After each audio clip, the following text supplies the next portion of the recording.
everyone. Welcome back to another edition of the Other 167. My name is Edna and I bring you warm greetings in the name of our Lord Jesus Christ. Thank you for joining us today. We have Rajan Matthew with us today who is going to encourage us from God's Word. So let's sit back and hear from him what he has to share with us.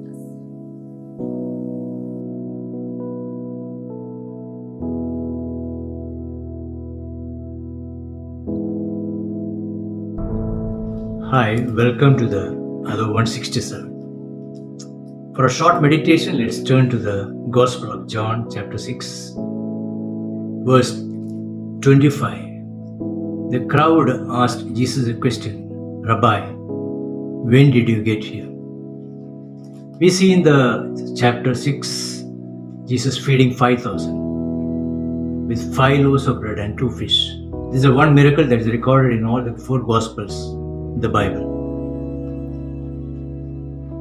The crowd followed Jesus the next day to the other side of the lake. They made all the efforts to seek him. They found him. There is a time when they asked this question. There's nothing wrong with this question. But Jesus knew their motives were not right. They saw the miracles and they wanted to use him for their purpose. At that time, the Israel was under the Roman Empire. Perhaps they found Jesus a miracle worker and could use him. The motives of the question, Jesus did not find. Intentions of the heart, Jesus did not find right. And then in verse 35, Jesus reveals himself, saying, I am the bread of life.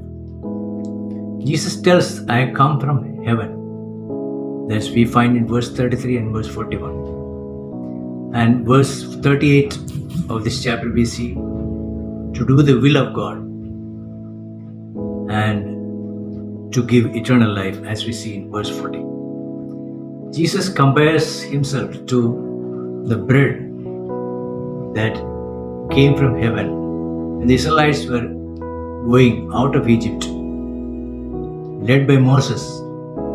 Your ancestors ate the manna in the wilderness, yet they died. Verse 49 of chapter 6. So Jesus tells that whoever comes to me will never go hungry, and whoever believes in me will never be thirsty. That's what verse 35 says. And when they heard the crowd, they did not understand. They were not submitted to the Lord. They did not believe that he is the Messiah. They saw him as a miracle worker. So they did not submit to him. And then we see that the crowd, the disciples also left him. Many of his disciples left him, as we see in verse 66. From this time, many of his disciples turned back and no longer followed him. Then Jesus asked the 12 disciples he had chosen. Very interesting question. You do not want to leave too, do you? It's not a simple question. Do you want to live? They knew the Lord. They believed in him. They believed that he is the living manna, living bread come from heaven. The response is quite different. They say, Simon Peter, verse 16, Lord, to whom shall we go? You have the words of eternal life. We have come to believe and to know that you are the Holy One of God. That's the wonderful response. We see here people following Jesus. We see here the intentions were not same. Motives are not same. And here we see the submission and then the response of the disciples when they say, Lord, Lord, to whom shall we go? There is a full surrender to the Lord. To whom shall we go? God sees our heart. God examines our heart. Chapter 16 of Proverbs, verse 2.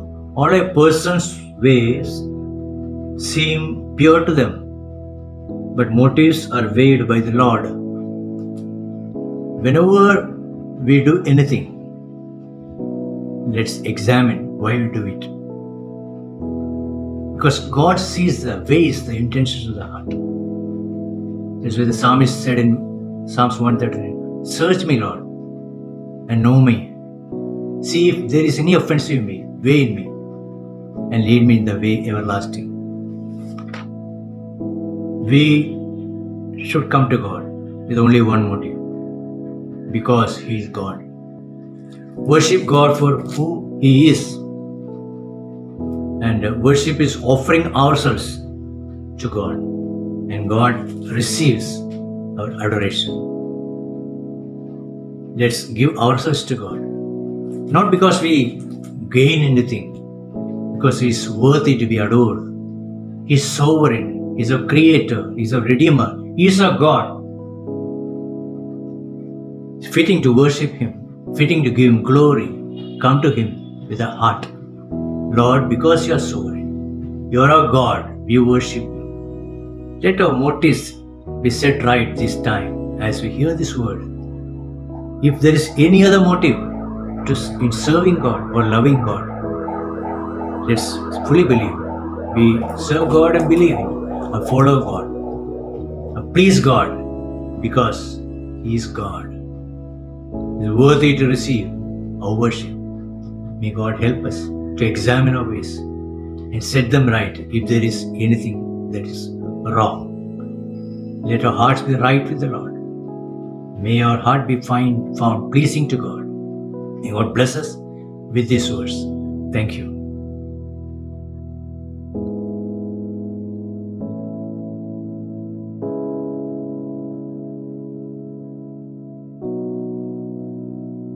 I hope that message has blessed you and has encouraged you in some way. To stay connected to us, write to us on the email address mentioned on the screen.